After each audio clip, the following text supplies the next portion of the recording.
udah biaya belajar sampai bisa apa segala macam. Kenapa ngambil konstruksi bang? Nggak nyoba kemarin produksi gitu? Gua awalnya ya masuk LPK itu gua udah konsultasi dulu kan, awalnya nggak main masuk itu kan. Gua nyari waktu itu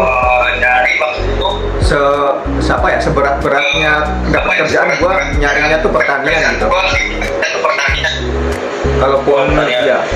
Kalaupun untungnya misalnya ada seleksi buat di pabrik ya gua ambil juga gitu kan. Pilihannya dua itu tuh. Pihak LPK udah usahain lah ibaratnya, udah nyariin gitu kan. Ternyata job order yang datang tuh kebanyakan konstruksi terus kan. Enggak itu kayak pengecoran atau apa penggalian pipa apa segala macam gitu kan. Aduh, kata gua nggak ada pilihan lain gitu kan, kok job yang gua mau jarang keluar gitu kan. Ya udah buat formalitas aja ya, buat formalitas gua setiap bulan itu ikut tuh interview konstruksi lagi gitu kan. Lama kelamaan keterima juga di konstruksi, padahal gua tak minat sama sekali asli. Aduh, gua pikir lagi ya udahlah, berangkat aja dulu lah, nggak tahu di sana kayak gimana sih gitu kan. Sampai sekarang mau habis kontrak. Enggak, tapi sebelumnya juga belum ada pengalaman juga. Gua kagak ada pengalaman konstruksi di Indonesia, juga kagak ada. Tapi di semua LPK ya, pasti mayoritas itu job order konstruksi lagi gitu kebanyakan. Khususnya buat cowok. Tapi kalau lu emang udah minat di konstruksi, mending jangan deh. Atur pintar-pintar atur keuangan aja sampai lu dapet job yang lu mau.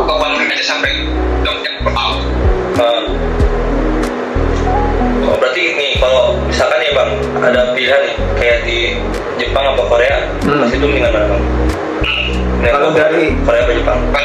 Kalau dari segi gaji mending Korea sih. Mending Korea. Dari pembelajaran bahasa juga masih mending Korea daripada Jepang. Emang lu bahasa berapa lama? Bahasa waktu itu gua 6 bulanan kalau nggak salah. 6 bulan sampai 8 bulan lah. Itu belajar kanjinya juga nggak? Gua di LPK sama sekali nggak ngerti kanji. Enggak maksudnya waktu itu belajar kanji itu kayak nggak wajib gitu ya. Paling cuma hiragana, katakana sama kosakata doang.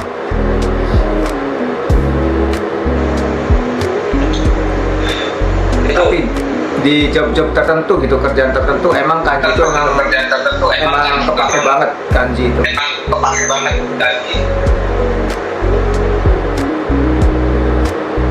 Pure belajar speaking dulu ya berarti fokusnya.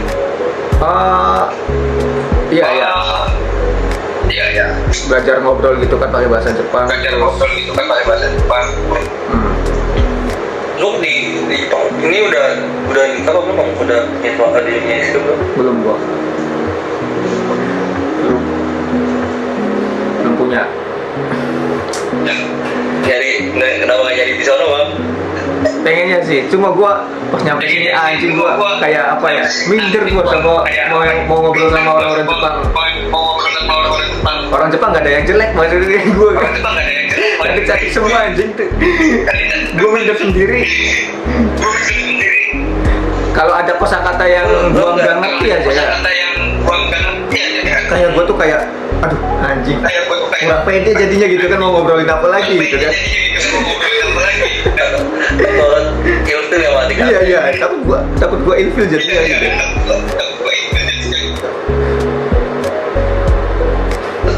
Banyak topik berarti bang.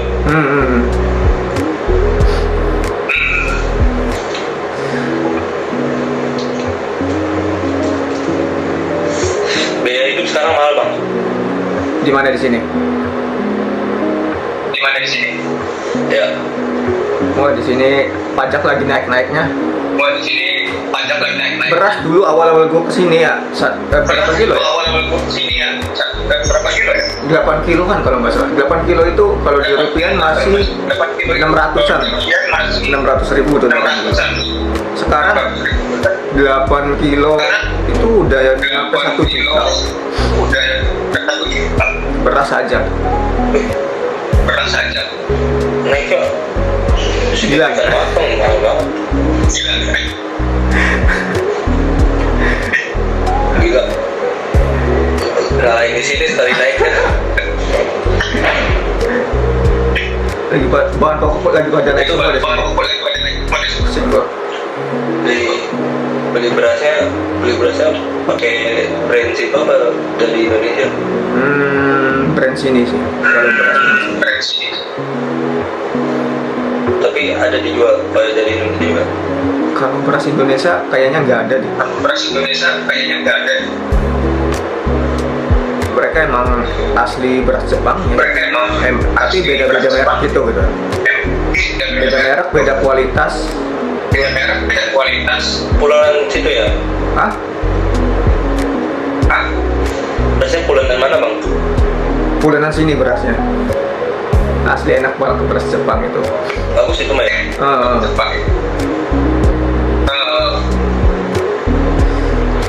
Itu lu ada niat ini bang? Apa udah ada usaha di rumah sana? Di rumah gua belum ada, sama sekali nggak ada. Belum ada. Duit belum jadi apa-apa, belum jadi tanah. Nabung lagi barang bang. Orang rumah nggak ada yang bisa ngelola duit. Yang penting kirim buat makan, kirim buat makan. Ya udahlah. Salah satu susahnya juga gitu bang, kalau nggak bisa dikelola tuh. Iya. Ya teman-teman gua mah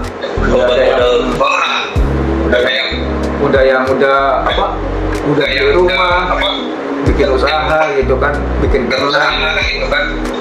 Belum. Tapi pakai barang kayak motor gitu udah kebeli. Motor ya kalau buat cash sih udah ada ya, cuma belum beli.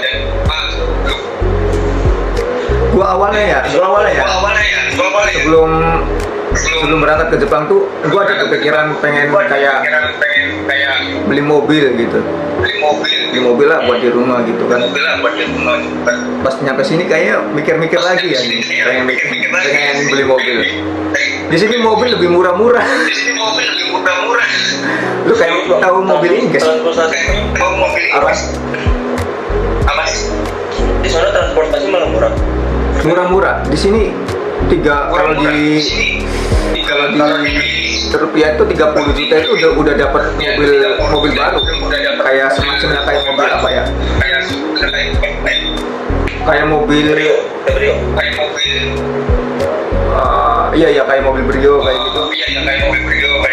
Brio Honda Jazz itu ya. Murah 30. 30 juta. Cuman kena tax sekali bang. Hah? Kesini. Kalau di bawah sini kena tax. Di bawah situ ya. Dia cukainya mahal. Iya, pajak ya kan. Misalkan kayak HP nih, iPhone sekarang berapa di situ bang? Berapa? Yang terbaru yang 16 itu 20-an. 23 kalau nggak salah. 16, 23 tuh.